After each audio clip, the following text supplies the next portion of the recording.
this is Zach Edwards with another episode of the Adventure Box Podcast. Thank you so much for joining us. Okay, so today we're going to be talking about something. I teased it on Tuesday. I said there's something big going on in Egypt, and I have to tell you about it. So today I'm going to tell you about it. Egypt, again, like we said, was a polytheistic, as far as we know, society. They believed in many gods. It was either that or they believed in one God with many different attributes. Much like if you read in the Bible, it says God, but then it gives all these different names for him. So could that actually be the same thing? Yes, it could.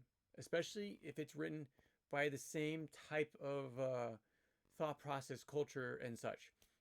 So again, when the scriptures, when the Bible was written, it was in the Middle East, around Canaan, Egypt, Saudi Arabia area, all that.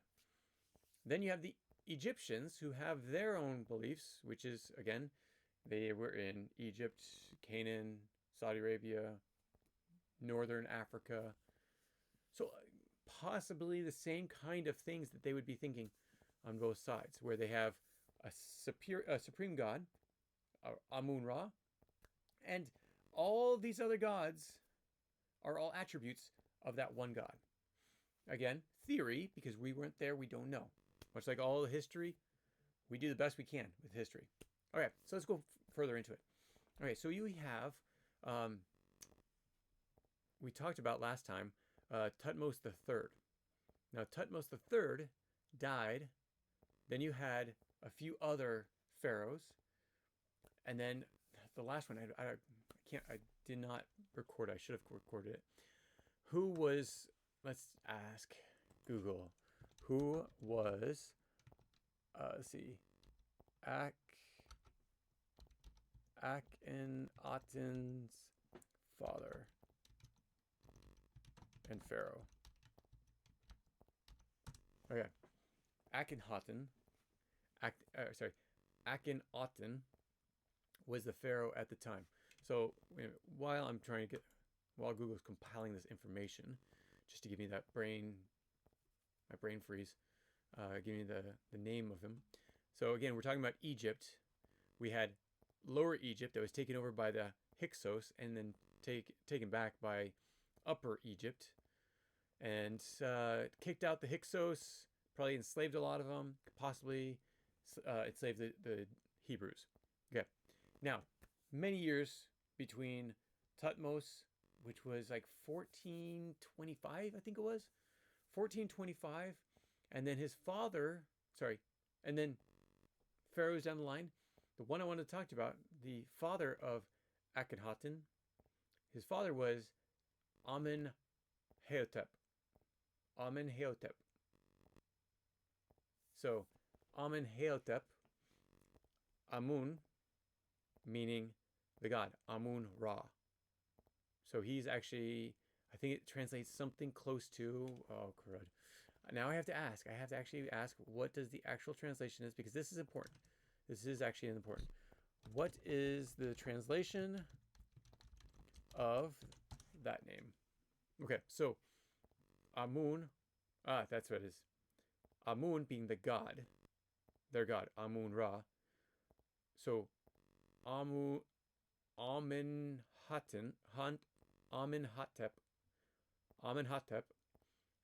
means Amen is satisfied, or Amen is at peace. Okay, so that's based on their god. Interesting enough. Okay, so the father, very devout to Amun, and does a lot of different things that basically praises Amun, commissions statues, commissions monuments, honoring their god. Got a question for you. So his son, again, is Amenhotep. Akhenaten. But actually, his name, he was actually born Akhenamun.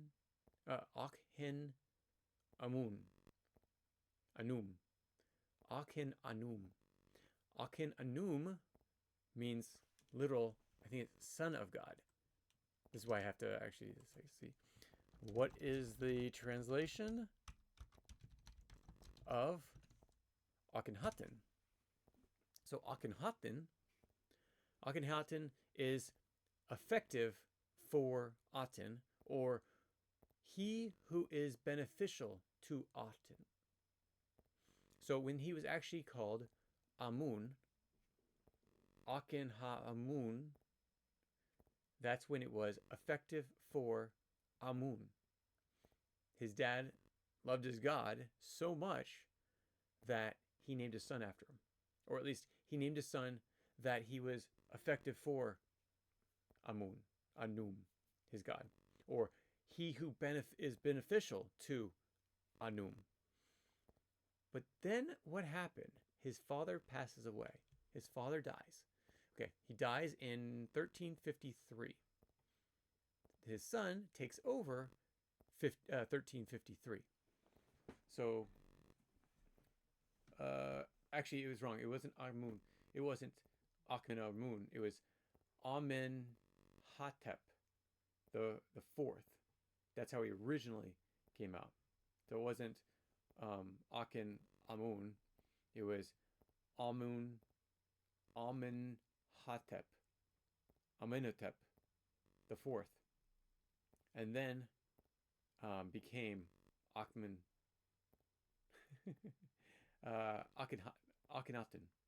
Okay, so putting that all aside. So religion is very important to them, so much they actually named themselves after it. So with that, okay, so his father passes away.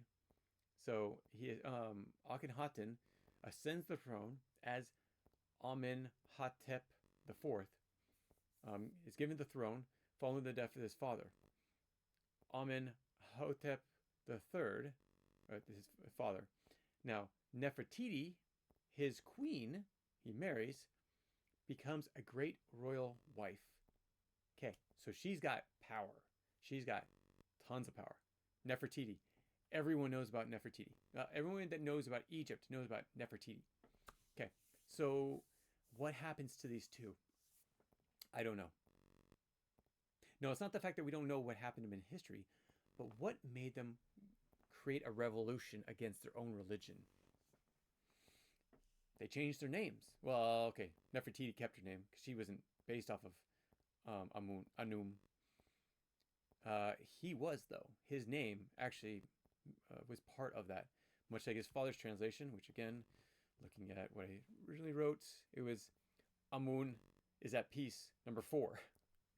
So the I and then the V being 4. Okay, numeral. Okay, so all of a sudden they start this religious revolution, transformation, promoting the worship of Aten. Here's something interesting. Okay, so most documents that you'll read say that he was worshiping a sun disk. Why would they say he was worshiping a disk in the sky? So it makes me question, was he foolish enough or weird enough misguided enough that a disc was what he was? Well, okay, so I may see it that way, but people have idols all around the world, even to these days. So could a disc be an idol to a god? Sure. But normally they mean they're a substitution for that god. You have a statue. It's an idol. But you're not worshiping the actual statue. You're worshiping the god that's the statue's based on, right? You think. So again, different people, different cultures, different thinking. But in the documents, they say he was worshiping a sun disk, a disk. I don't think he was actually going after a sun disk. But he was probably saying Aten is the sun god. To replace Amun-Ra, he tries to change the religion. What have we said about new rulers that come in? Well, this guy tried to take over what his father set up. His father was so devout to Anum that his son basically said, well, you know what? I'm going to change some things. I'm in charge now. I'm taking over. We're going my way. So what happens if you change your god and everything in your society is based on your gods. So it goes from polytheism to monotheism, one God. And Akhenaten, he says, yes, tear down the temples, redo the temples, make them for Aten. So that's what they do. Akhenaten has his ways. The priests are furious with him. I mean, furious. They are like stab you in the back, kind of furious with you. Okay, let me get some pictures of it because I haven't done that yet. This is Akhenaten the first. So Akhenaten praising the sun disk, or at least the sun. I don't know how you'd say it. It was just the disk. I think it was the sun. So for all those documents that say the sun disk, wipe that clean. We're just going to say the sun. Just like Ra, the sun god, Aten, the sun god, or the god that the sun represents him. Okay. See, in a lot of their images, there is the sun. Everything started to become worshiping of him. Sorry, of it. Whoops. I don't want to go that far. There's an interesting switch or change to this. Okay, so Akhenaten, he serves from 1353, and there's the height of Reformation. It was 9 years later, 1344. So most of the construction has been done for this, and he's starting to dedicate them to Aten throughout Egypt, and he is prohibiting the worship of other deities, including Anum. What does that make everyone that used to believe in that? Does that make them happy? No, sir. No, sir. They are, again, furious. Furious. That's around 1344 is the height. So 9 years into his reign, he's starting to dedicate these monuments and these temples. It does take them a long time to build these things. Again, remember, there's no machinery. It's all by hand. It's all by slaves. Okay, so 1340, birth of his daughter. Akhenaten and Nefertiti have 6 known daughters. So it's not just one, it's 6 of them. And it's depicted in like many different images. But a lot of these become queens and such, including to their son by the name of King Tut, King Tutankhamun, but we usually call him King Tut. Okay. Now, let's keep going. This is where it gets even more interesting. See, the whole thing just keeps compiling on itself. So, 1336, what happens? The disappearance of Nefertiti's name disappears from historical records. What? Why? Huh. Scholars debate why. Did she die? What happened to her? Well, it's interesting because when Akhenaten dies, a new pharaoh comes into play who's not a male heir. The male heir is King Tut. But this new person comes in to become the pharaoh, and very little is written about him. Him, her, actually, I don't really think they even say if it's a who it is, what gender they are. So Nefertiti disappears. Akhenaten's final days are around between 1336 to 1334 BC. Akhenaten dies mysteriously. What happened to him? Not quite sure. I think it was a little bit of stabbing in the back. Stabbing him in the back. So he dies by 1334. Now, Nefertiti disappears. Where is she? And who is this person called Nefertiti? Okay. Nefertiti Aten. Nefertiti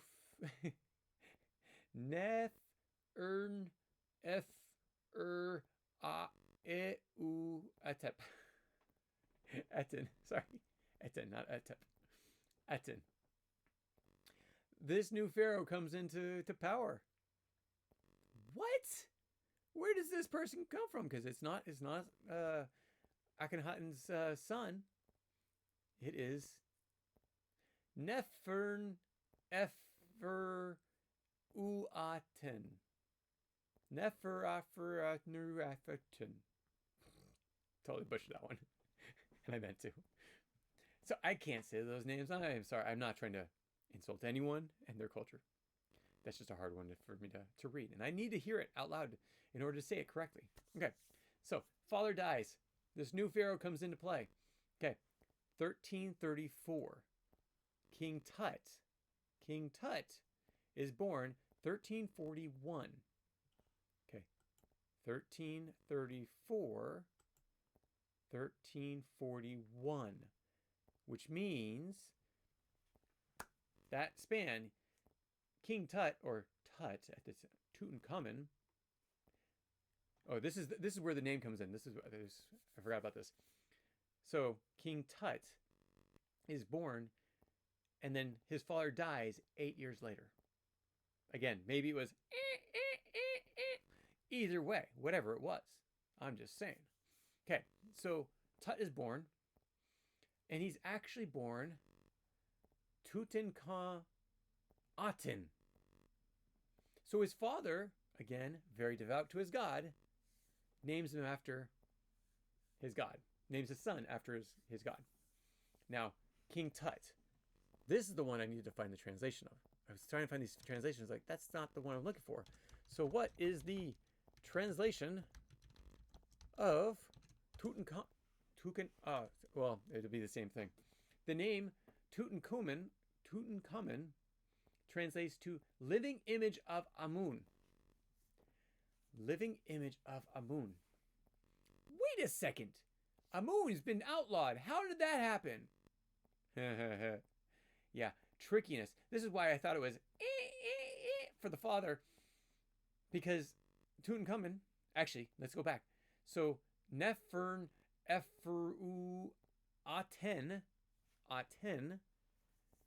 is now Pharaoh. Well, somehow, yeah, she doesn't last that long. Or he, or whoever that Pharaoh is, doesn't last that long. Because Tutankhamun becomes Pharaoh 2 years later. 2 years later, okay. So, if Nefertiti was actually this other person, this other Pharaoh, which could have happened, it's called Nefer and Nefertiti. That was the name of the pharaoh that took over for Akhenaten.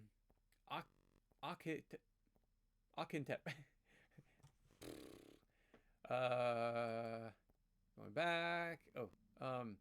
Akhenaten. Okay. So King Tut comes in as Tutankhaten. Tutankhaten.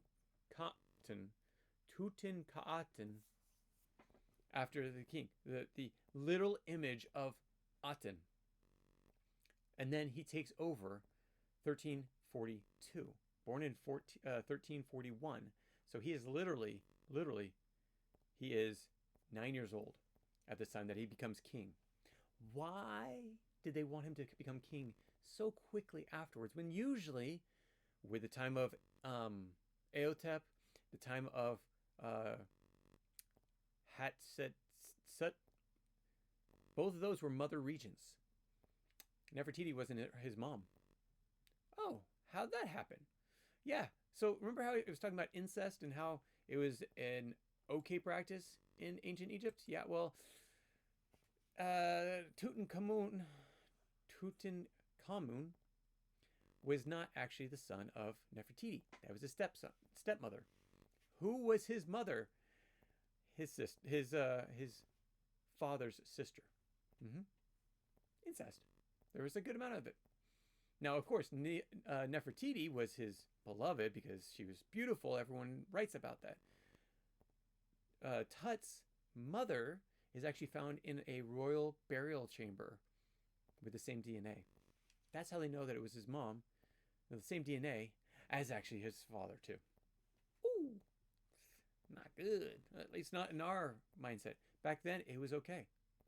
Back then, they were trying to pass on the dynasty between family, which is also why Nefertiti, it would have been a normal thing for her to take over after her husband passed away. So let's go a little bit further. So what happens with King Tut? Well, first off, they say, you know what? We really should, talking to a 9-year-old, we really should bring back the old ways, shouldn't we? Son's like, why? My dad liked Aten. Why can't we worship Aten? And the counselors of him said, no, son, no, young man. We cannot. We need to go back to Anum, our god, and polytheism, if that's, again, what they believe. King Tut's like, I don't know. I don't know about this. I don't want to do this. The counselors say, well, you're too young. We're going to work in your place, and then we can decide when you get older. So when does an Egyptian become of age? Actually, I didn't look that up before I started. When does an Egyptian pharaoh become of age to rule? And the answer is 16 to 18 years old. 18 years old. So you have these regions, these people saying, you know what? We're going to take over for you. We're going to do this ourselves because we are just smarter than you. And we're smarter than your father too.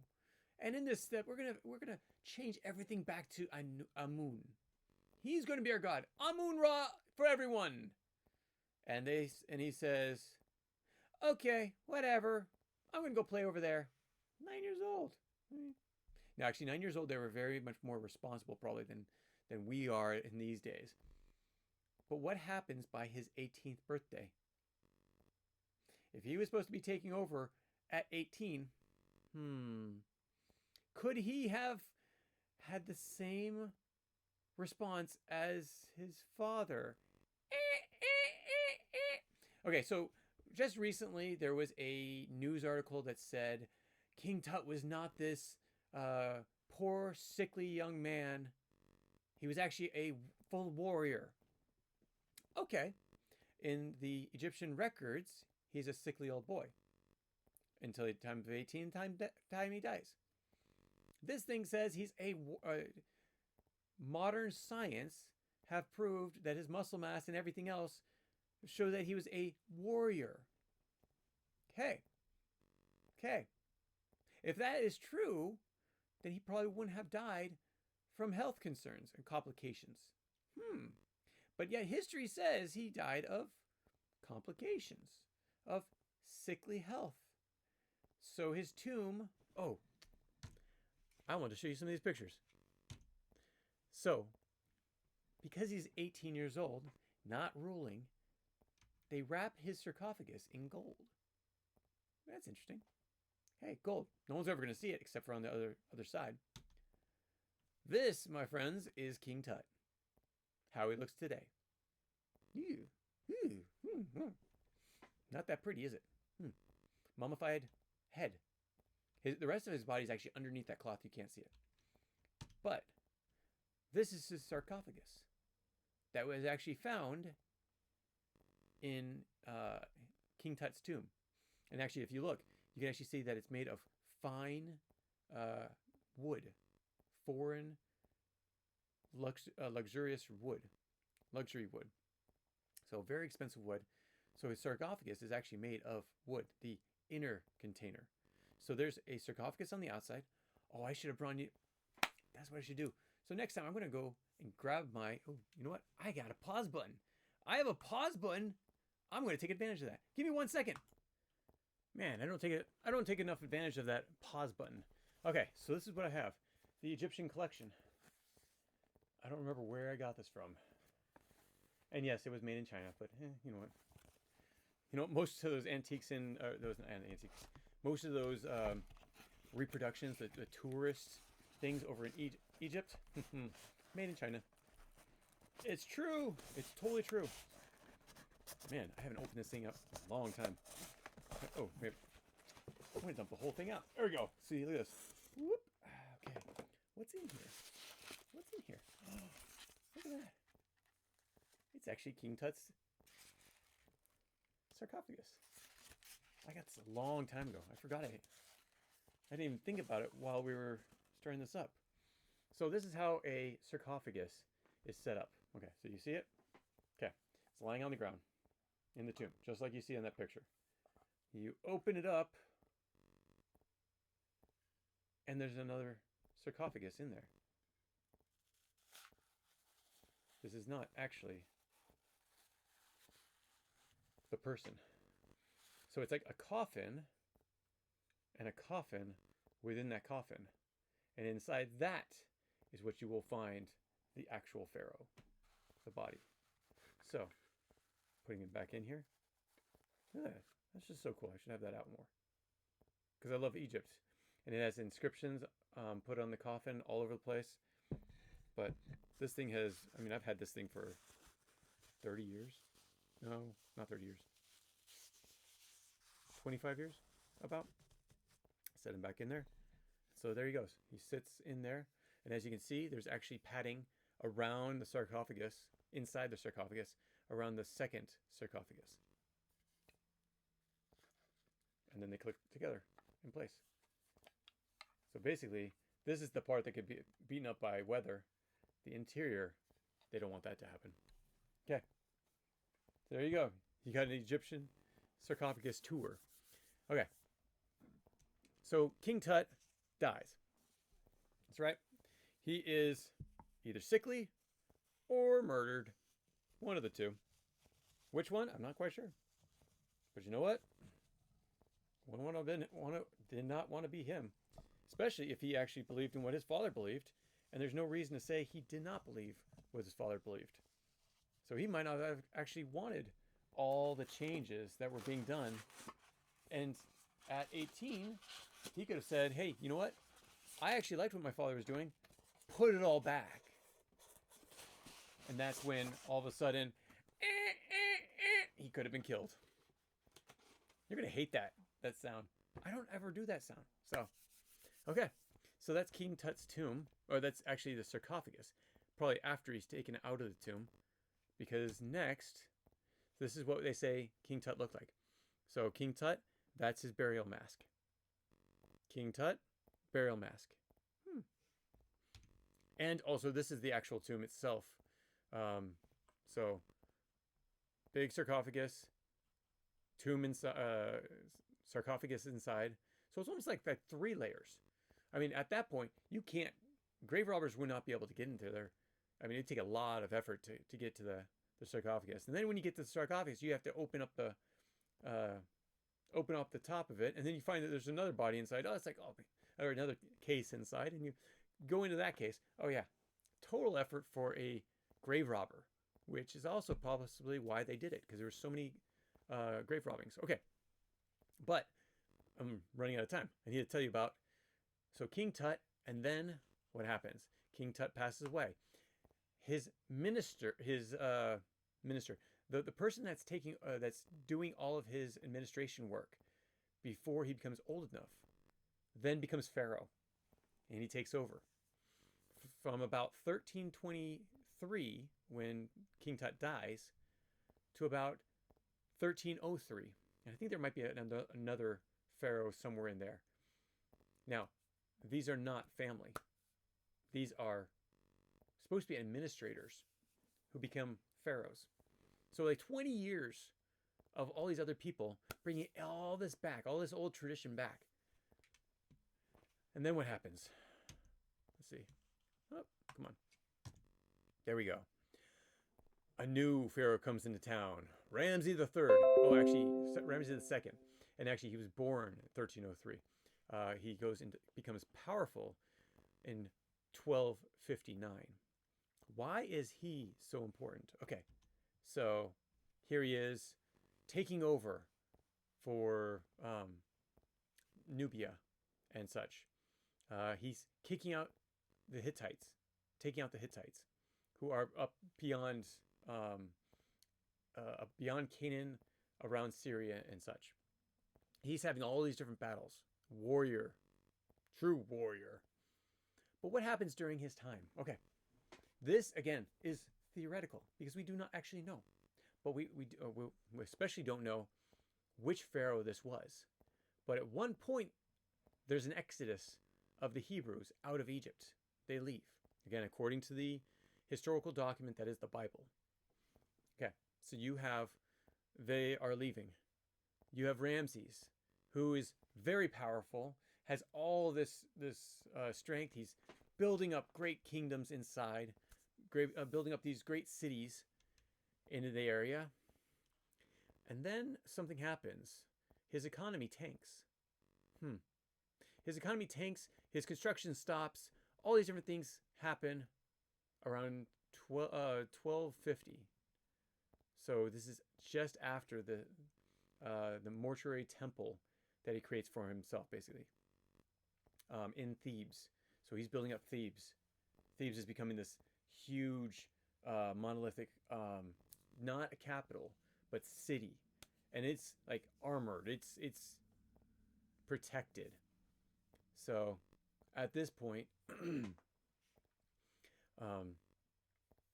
let's see, Ramses commissions massive monuments all around to honor himself and also Queen Nefertiti. So he has a Queen Nefertiti as well. Okay. Here's where it gets interesting. Okay, we talked about the slaves. What happens if all the slaves, or a large portion of the slaves, not all, because the Egyptians had a lot of different slaves. It wasn't just Hebrews. What happens if a large portion of those slaves have an exodus and leave Egypt all at the same time? Now, we're not even talking about the plagues. We're not talking about, well, we will talk about Sinai. So Mount Sinai. Let's go to this. Okay, so let's see. Let's bring my map up. Here's the map. Let's go to Mount Sinai. Sinai. Whoops, not that Mount Sinai. I mean the actual Mount Sinai.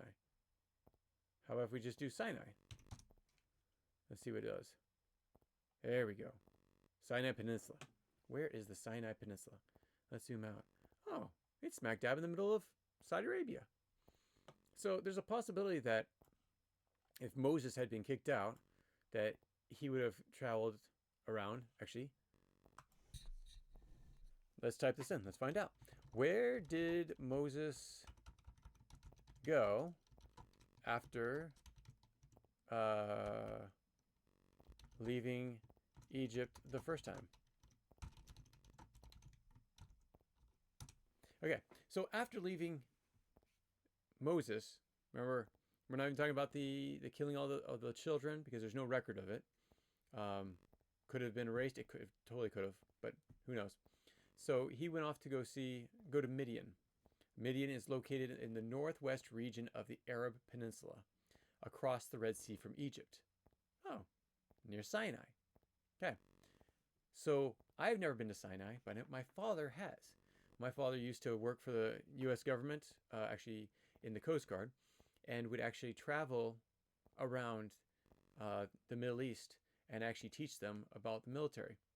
So one of the big things that he did as the Coast Guard is he taught the naval fleets during the first Iraq War how to patrol the waters to keep,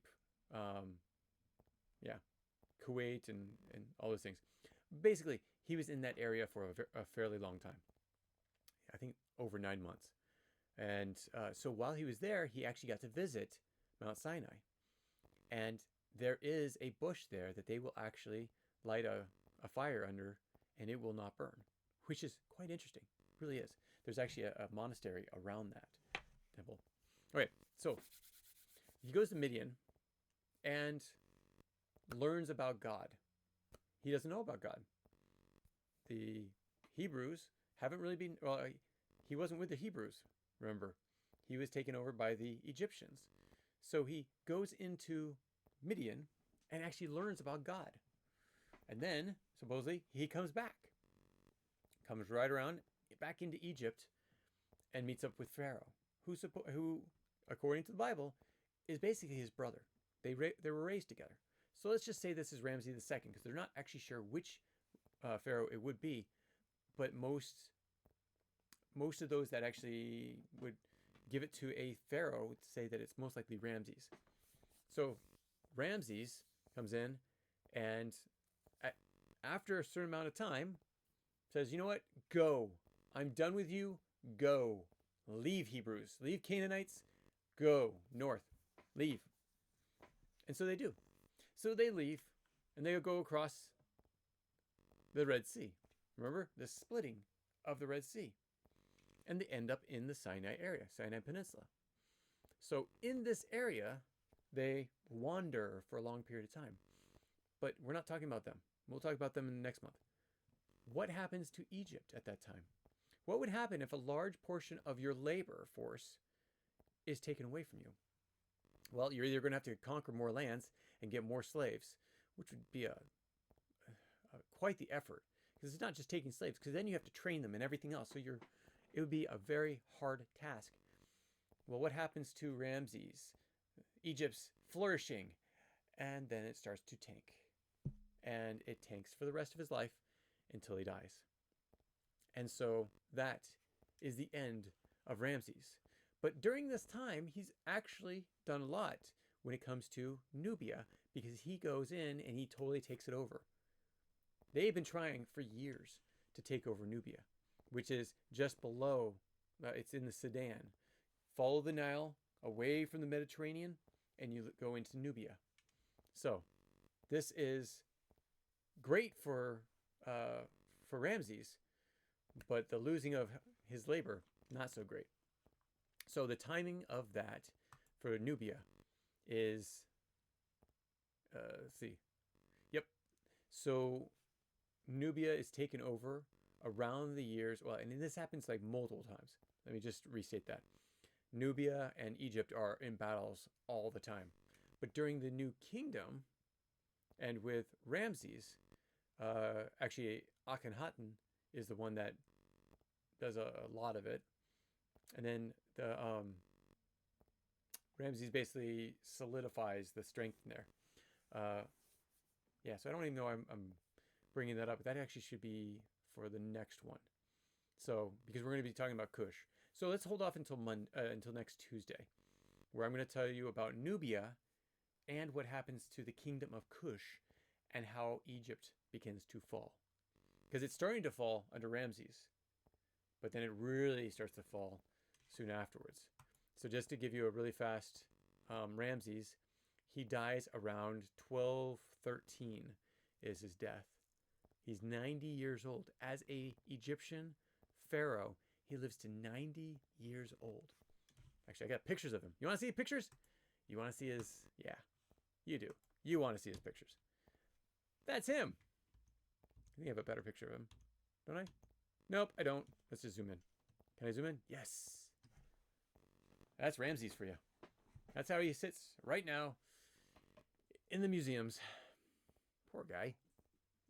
I wouldn't want my body dug up and then displayed for everyone to see.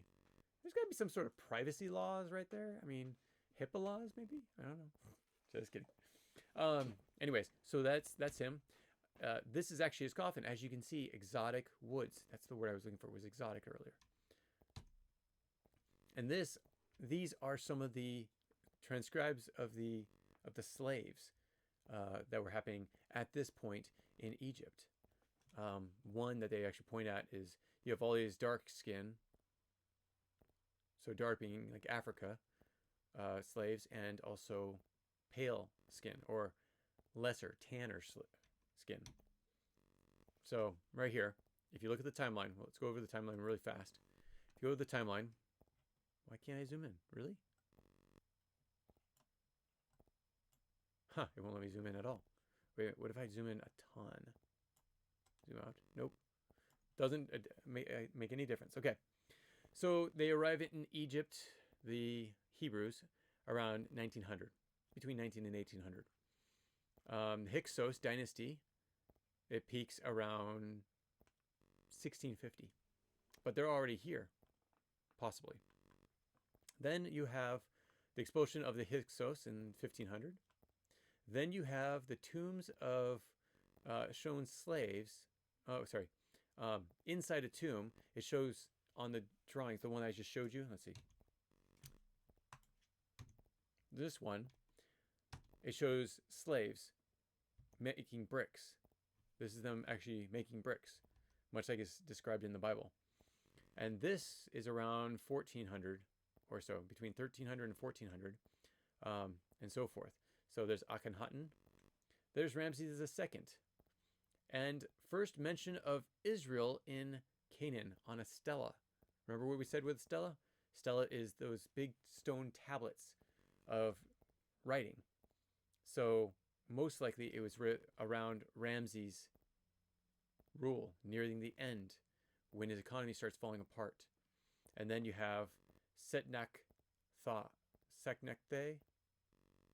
the next pharaoh, come into play.